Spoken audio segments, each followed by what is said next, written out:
I was born into a male household, almost adulthood. My brother, a young teen, and sister, an adolescent. Together, our parents passed away 8 years ago, Dad remarried 6 years ago, and the three of us had difficult times. Rose, Dad's wife, has a kid who is currently a tween. Together, they are parents of 2 toddlers.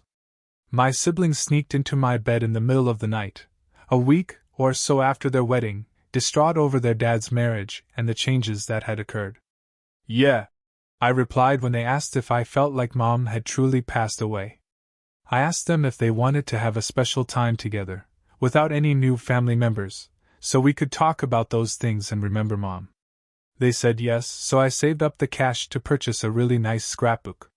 My siblings and I would sneak into my room at night to add pictures and write recollections. This happened about once a month. As the eldest, my memories of Mom were mostly formed by the stories I had heard about her, therefore I would tell you the ones I could still recall. Our half-siblings and stepsister Rose were not added when they were born. We also kept it a secret from Dad and other family members. I kept it hidden in my room since I knew he wouldn't like that we were doing it. Rose spotted it when she was going through my belongings 3 weeks ago. I had it stashed somewhere she wouldn't be cleaning, so even though she said she was tidying up in my room, I knew she was spying. After she read through it and showed my dad, they sat my siblings and I down and told us how awful it was to do something like that with all the siblings participating, and how unfair it was to have it in the house. According to my brother, it was only for the 3 of us as biological siblings. Dad questioned him what our stepsister and half-siblings were, if they weren't our biological siblings, and told him that was a bad attitude. It would always be different, according to my sister. Rose stated that we ought never to have made a decision in our family home that would have offended 3 of our siblings and caused damaged feelings. She suggested we need to have taken some action to unite the group. That wasn't what my sister wanted to say. My stepsister was wounded when she saw the book and heard what we'd been doing, so my dad sent them out of the room and told me that I should never have gone along with it. Rose expressed that the attempt to unite us as a single family wounded her as well, and throughout the past 6 years, we have never been able to bridge that gap. My father told me he thought I would do better. Am I the foolish one? Not the fool. There is no right or wrong way to grieve. Everyone handles it differently, and there is no set period of time during which it must be done. Your dad was a fool for not realizing that this is how you all grieve for your mother, and your stepmother was a complete moron for looking through your belongings. It seems that regardless of your feelings, your dad and stepmother want a happy mixed family and want you to overlook any negative ones. They are clearly the idiots as a result. With your dad and Rose present, you should discuss this with a grief counselor so they can acknowledge the validity of your emotions. Rose seems to wish to erase your mother's memory. Your father's wife merely harbors animosity because she was discovered snooping through your personal items. Rose showing her your personal items is the sole reason her daughter is unhappy. Your father's wife, who is older and ought to know better, is the one who caused this hurt.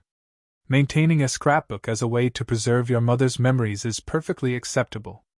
It's quite acceptable for you to cling to the memories of your life before your mother passed away. This was an attempt to preserve your mother's memories, not to exclude your step and half-siblings. Yes, the stepmother has made a concerted effort to escalate the situation, but to be nasty, I would add something along the lines of, "We'd love to include Rose, stepsister, and half-siblings. Which of our mom's memories do they cherish the most?" Or I could assist stepsister in creating a scrapbook dedicated to her late mother.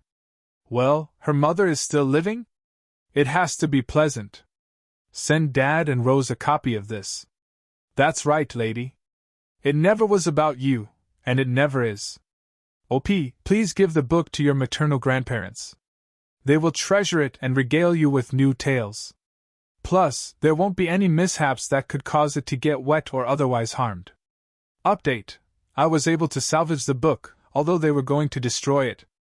I can't speak for my siblings, but after this, I'm done with Dad. I won't be staying or attempting any sort of therapy with them during the few months I have left. I just finished. I don't care that I'll be grounded for a time. It will be just me, at least. After everything went off, my sister called our grandparents, who are now aware of what happened. They want to help, but I don't think it will be effective. I appreciate all of your help. She will go by Katie with my wife. After years of friends and family asking when we were planning to have children, we were thrilled to finally find out that we would be parents, especially after being pregnant for the previous 4 months. However, it was very obvious from the beginning that Katie would be a miserable pregnant woman. She began abusing me throughout the first few months, and over time, her negative attitude has only gotten worse. She's had morning sickness, for instance, for months, but when I advised that she try a new diet, she became upset and said I didn't get it. And with many things, it has been that way. I'd finally had enough after Katie spent last night at work complaining like a little kid about her supervisor. I went up to her and informed her that our relationship was being ruined by her insulting me. I also told her that I was attempting to be of assistance, but she continued to push me away. She became combative and claimed that I was unaware of her experiences and that her hormones were to blame for her mood swings and occasionally crazy behavior. I informed her that I felt this was a complete cop-out. I replied, "You have decided to act the way you are and have made belittling me your little manipulative game, so next time it happens, I won't speak to you." She was enraged, began shouting at me, and slammed the bedroom door. I complied with her request and slept on the couch last night. But she wasn't over our argument as of this morning. When she departed for work, she refused to even give me a farewell kiss. Earlier today, I questioned whether her behavior might be attributed to her hormones and whether my assessment of the issue was inaccurate. But I tell myself that's hardly possible, considering how widespread her abuse has been. All I want to do is persuade her that after the baby is born, we must be a strong pair, but I'm having trouble doing it. I want my ex-wife returned. Am I the foolish one? Some instances of Katie's denigration. She is aware of my demanding work schedule and my need to unwind and rest when I get home. However, she wishes to voice her displeasure regarding her occupation. She obviously wants to make it all about herself and doesn't care if I like to unwind by watching TV or playing video games. When she acts in this way, I don't feel like I'm being heard. God forbid, really, that your spouse should wish to chat to you after work. You're putting TV and video games ahead of your expectant wife. You are so not ready to be a parent, my friend. Put aside your selfishness, mature, and do better for your spouse and child. Yes, OP, you are the fool. It's obvious that your idea of abuse and mistreatment is being brave enough to express your emotions and issues when you'd much rather be playing video games than listening to patronizing, pointless advice. I wish you well as you prepare to be divorced. Whoa, so complaining about her boss and experiencing morning sickness is abusive? I'm sorry, dude, but you can't be the only whiny kid in the relationship anymore. She is not mistreating you. Rather, she is currently experiencing a very uncomfortable situation in her life. Now is the time for you to help her, not the other way around. Moreover, I doubt you even understand how morning sickness operates. My sister asked if she and my nephews could stay with me because hotel rooms in the region are pricey and a family member was getting married nearby. I purchased the home where I presently reside a few months ago. Since I intend to renovate and don't want it to get in the way, I hardly have any furniture in there and don't plan to acquire any more for a time. My bed and a couch are the only things I use for sleeping in there. When I said that to my sister, she replied it was all right and that she would sleep on the couch while her sons slept on an inflatable mattress. I also informed her that the couch was uncomfortable and tiny, about the size of a love seat. For one night, she said, it would be all right. I also told her that I only have what I use for bedding, so she should bring theirs. My sister's sons were so exhausted the night of the wedding that they departed the reception early, at approximately 9 o'clock. I gave her the keys to my house and told her I would find a ride home from someone else since I wanted to remain longer. My sister was in the living room watching TV when I arrived home around midnight. Her boys had not arrived. She put her sons in my bed and told me she could share with them since my bed was big enough, and I could sleep on the couch because her air mattress wouldn't inflate. I claimed there was no way I was sleeping on that couch since it is too short, and I would be hanging off the end. I had things I needed to get done the next day, and I already have enough difficulties falling asleep. I got my extra blanket and laid it out on the floor with the sleeping bag after attempting to get the air mattress to operate. With reluctance, my sister helped the boys get out of my bed. After they were all positioned, I went to bed and drifted off to sleep. My sister woke up the following morning in a terrible mood. They didn't sleep through the entire night, since the blankets I was sitting on the ground were too thin and uncomfortable. When my sister attempted to sleep on the floor, her sons argued over taking turns sleeping on the sofa because there wasn't enough space for them both. My sister remarked that I could have gone to see how they were doing or let the boys sleep in my bed with me, but I'm used to sleeping alone, so it would have been extremely strange. You gave in and permitted her to remain. You told her to bring additional blankets because the couch was too small for a grown person. Your warning went unheeded, so she just decided that since your bed was big enough, she would take your children and keep the couch. Therefore, its size is irrelevant because you had already informed her that you would be sleeping in it. After all, it is your bed. Her entitlement is ridiculous, and you are not a stupid person for refusing to give in to it. Whoa, she should have taken out the air mattress before she left. She didn't realize that you kept the couch and they took your bed.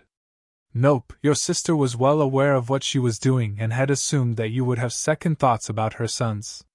Well done for maintaining your position. Yes, she ought to have booked a hotel if she desired a bed and a restful night's sleep. I apologize, OP, for the mess. Her attitude towards you in the morning, when you were offering your position and saving her a ton of money, was really impolite. She was aware of what she was getting into, and you get what you pay for. Together, my brother, who is 18 years old, our younger sister, who is tween, and I, a female 19, make up my parents' 3 children. Of the 3 of us, my brother and I are the closest. He has always supported me and we are friends first. The relationship I have with my sister is not simple. She was definitely a little spoilt when she came around, especially since our parents were surprised by her arrival. But when she got a bit older, like 4 or 5, and was hyperactive all the time, her parents made me kind of take over as her carer. It was expected of me to assist with feeding and soothing her before bed. When daughter started school, I was told I would have to walk her there. She was always dragged along if I was going to see pals. She wanted me more and my parents forced me to involve her more the more time they forced me to spend with her.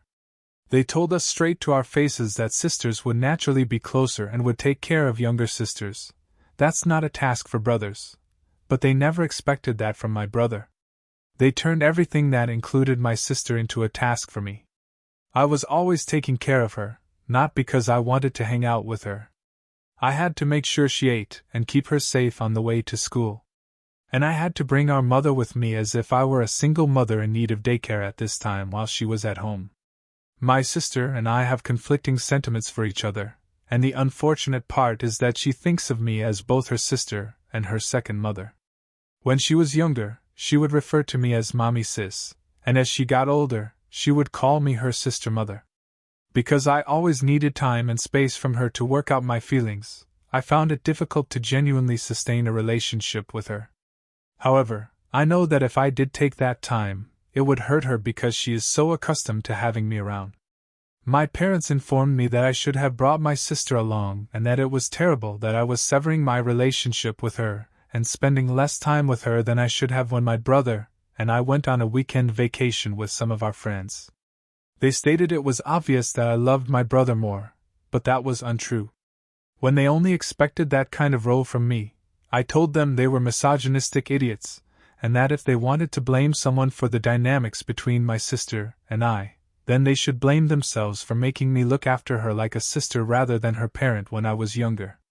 They informed me that I was the moron for blaming them, as I wasn't the only child asked to look after younger siblings. Am I the foolish one? Not the fool.